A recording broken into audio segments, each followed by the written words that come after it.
In this example, we are going to use modeling with systems of equations to figure out if your company is making money or possibly losing money. So we're going to talk about revenue and cost. Now, revenue is the money you actually make, how much you make on each unit you sell. So R of X, that's what we call the revenue function, would be the price per unit sold times X. What you're selling it for times how many you sold. The cost function is what it costs you to make it. So normally companies have fixed cost plus the cost per each unit they produce. So we have our fixed cost plus the cost per each unit produced times how many you produce. That's called C of X, the cost function. Now, where these two graphs intersect is called the break-even point. So where they meet is where your company breaks even. So on example 9, it says find a break-even point. A company is planning to manufacture radically different wheelchairs. Fixed cost will be $500,000 and it will cost $400 to produce each wheelchair. Each wheelchair will be sold for $600. Okay, so write the cost function, then we're going to write the revenue function, and then we're going to determine where you break even. So the cost function would be that fixed cost, $500,000, plus how much it cost us to make each unit, $400 times X.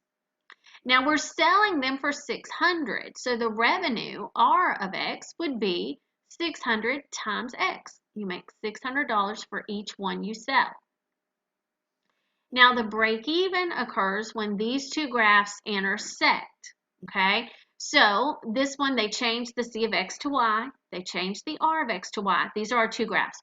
Y equals 500,000 plus 400X, and Y equals 600X. And we need to know where they intersect. So what they used is substitution.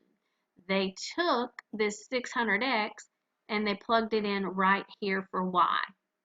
So now we're going to have 600X equals 500,000 plus 400X. Okay, we're going to do our letters to the left, so we're going to subtract that 400X on both sides over here. And when you subtract 400X, you get 200X equals 500,000. Divide by 200, because we want to get X by itself, and you end up with X equals 2,500. Now what that tells me is when I sell 2,500 chairs, I'm going to break even. I need to know what my revenue will be though. So to get that, I'm going to take that and substitute it back in. Remember we had Y equals 600X. So to get my revenue, I'm going to take that 2,500 for X and plug it back in right here. And that is going to give me 600 times 2,500, which is 1,500,000. So I'm going to break even right here. Here's my two graphs. I'm going to break even right here when I sell 2,500 chairs, and my profit or my total at that time will be 1,500,000. Now that's just break even. I don't have profit yet. I'm just not losing money at that point. If I want to figure out profit, remember that profit is your revenue, what you made, minus your cost, what it cost you to make it. So we can make an equation for that. Our profit would be our revenue, that's this piece, minus our cost. Okay, so the revenue, our equation was 600X, and then we're going to subtract the cost.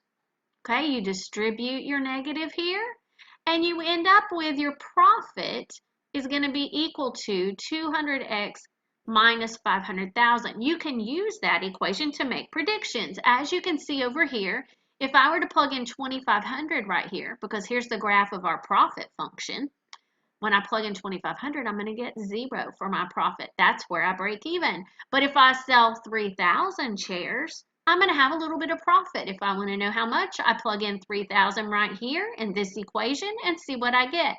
If I sell 5,000 chairs, I plug in 5,000 and see what I would get for my profit.